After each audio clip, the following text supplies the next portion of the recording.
Kung ikaw ang magiging presidente, anong unang gagawin mo? Pause muna lahat, inom tayo para kalmado ang desisyon. Sir, paano po ninyo matitiyak na hindi kayo magnanakaw? Wala akong kukunin. Kasi sanay na akong wala. Sir, kung papibiliin po kayo, pag-ibig o pera?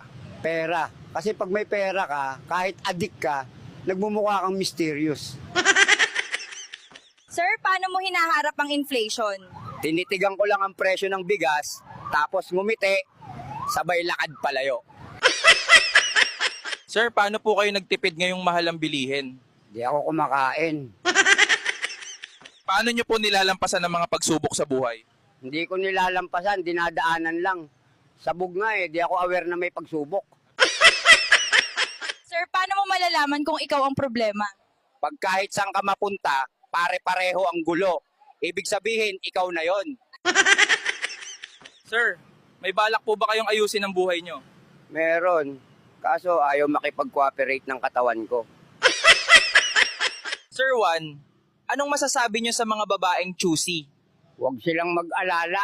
Hindi rin naman siya option sa akin. Sir Juan, paano maging pogi sa paningin niya? Ipaalam mong marunong kang makinig kahit di mo maintindihan, basta may eye contact. Kung may isang bagay po kayong gustong ibalik, ano po yon?